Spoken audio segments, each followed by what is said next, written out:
so the last part of our air test, I'm just going to go ahead and show you some trash. Here's well, I'll give you an example. Here's the sound you're going to get from a can. It's a Budweiser can. Oh, I'm sorry, I have it on discriminate. Alright, so I have it on tone.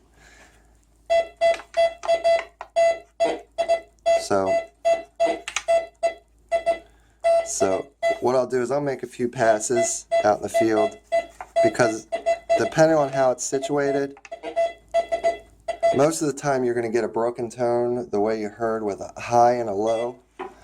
You can get the same thing with a nickel. But as you can hear, you get that low iron tone coupled with your higher non-ferrous tone. Very important that you learn the distinction between those two items. Piece of foil, this is another thing that you're going to dig up a lot, because it has a tendency to sound a lot like a nickel. So unless you're going to completely ignore nickels. Oh, another thing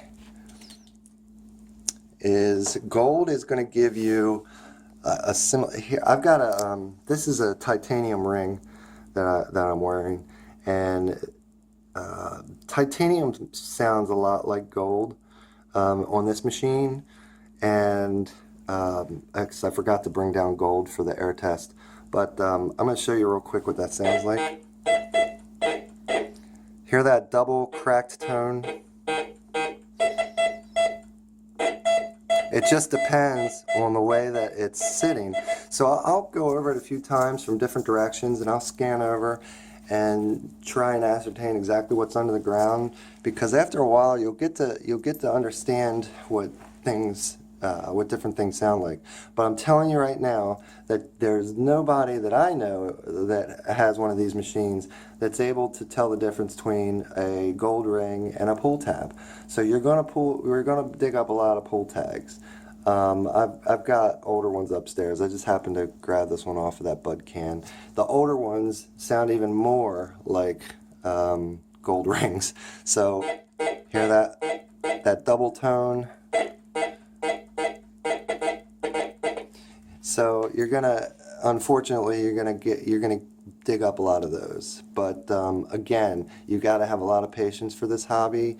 It's not one of these things where you're just gonna go out and find treasure, every single time you dig. You're gonna have to dig up probably 90 to 95% of what you dig up is gonna be trash. But for those of us who stick with it, those of us who enjoy it and have a passion for it, that's well worth it for us for that 5%. Yeah, so anyway, that's pretty much the air test. Oh, here's stainless. This is what stainless steel sounds like. A lot like iron. Gives you more of that low tone. It's breaking up a bit, even though it's a large target and it's got a lot of flat surface area. Gives you that broken tone like that. So yeah, so that's the machine. Those are the settings that I'm going to use. Again, I generally keep my sensitivity. I back it off right after as I turn it on, because it's going to be different depending on your battery life. It's going to be different depending on where you are.